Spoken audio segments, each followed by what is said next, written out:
Hello and welcome back to Unit 1. This is Part 3, and in Part 3 we're going to look at coordinate systems. Coordinate systems are a means of writing or determining the location of an object in a region of space. The most common coordinate system, the one that we will work with the most in this class, is the Cartesian coordinate system. Key features of a Cartesian coordinate system is an origin where our axes x, y, and z meet. And then we can define the location of any point within that coordinate system by determining its x, y, and z coordinates. Okay.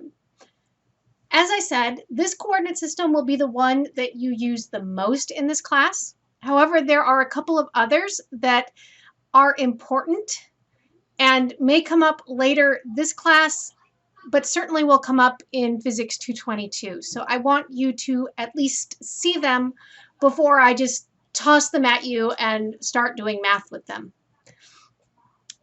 The first is the polar coordinate system. A polar coordinate system is a two-dimensional coordinate system, so it will only determine the location of an object in a plane. In Cartesian terms, you'd be restricted to only x, y, for example. In polar coordinates, we define the location as the distance r from the origin. You can think about that as being the radius, and an angle measured from the positive x-axis. And you can move from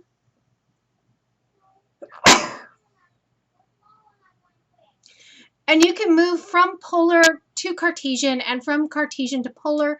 The relationship between r, x, and y is just the Pythagorean theorem. So r squared equals x squared plus y squared. And tangent theta is the opposite side, which is the y distance divided by x in this case. I want to point out that there is a URL here at the bottom. There was a URL for the Cartesian coordinate system as well.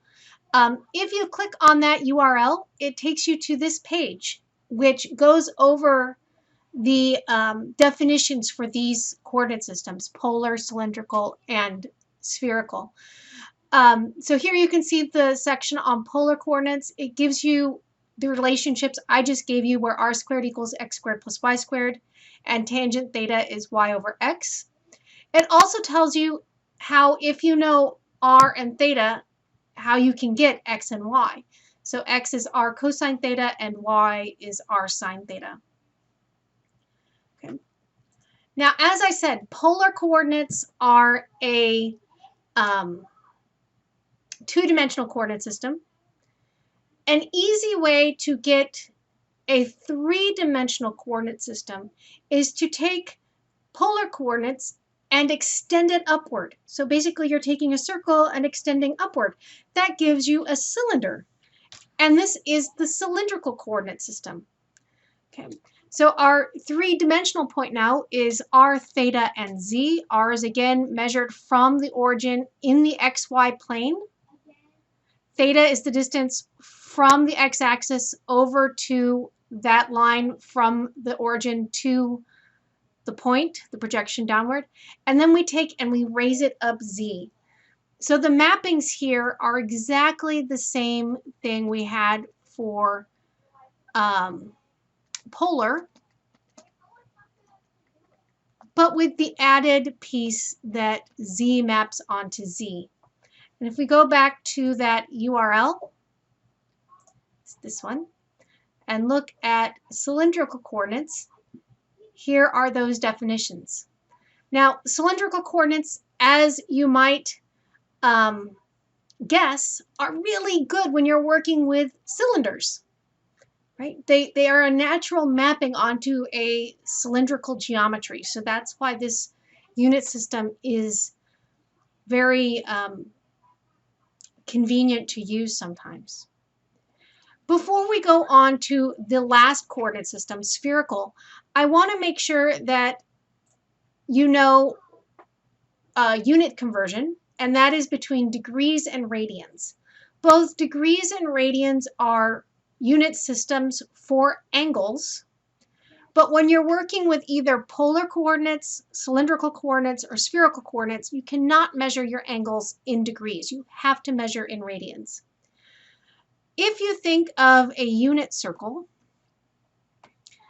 you have the 0 degree mark, the 90 degree mark, the 180 degree mark, and the let's not put 360 there. Let's try 270 first.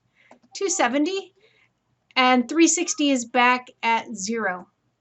I could equivalently put on here the radian measurements. So 0 degrees is 0 radians. 90 degrees is pi over 2. 180 is pi. 270 is 3 pi over 2. And 360 is 2 pi. And this gives you your unit conversion, that 360 degrees equals 2 pi radians. Okay. There are a couple of other angles that are really, really, really good to have memorized. So I'm going to write them in. Since I'm doing blue for radians and red for degrees, I'm going to write in the radians, and then I will go back and put in the degrees next to them. Okay. In the first quadrant, 3 angles, pi over 6, pi over 4, and pi over 3. In degrees, these correspond to 30, 45, and 60. I guess I should put my little degree circle there too, huh? Okay.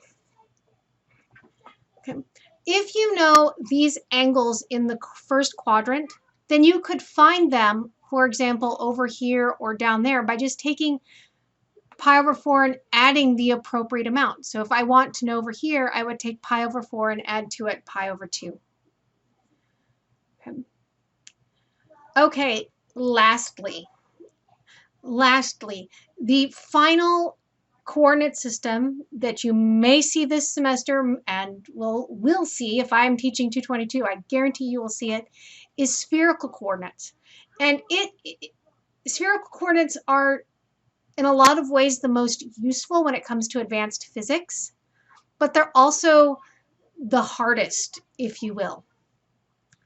So for spherical coordinates, we define the distance from the origin to the point. Again, it's like a radius, which is why we use the Greek letter rho.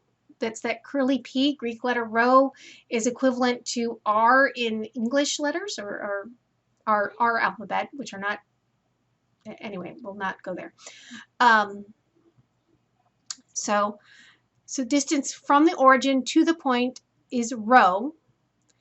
And then theta is the angle from the positive axis to the projection of our radius in the xy plane.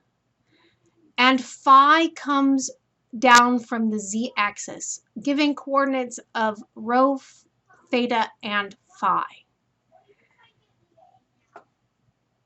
If I pull back up our website here to make sure I don't get these written down, you can write the spherical coordinates in terms of x and y and z, or you can write x, y, and z in terms of the spherical coordinate systems.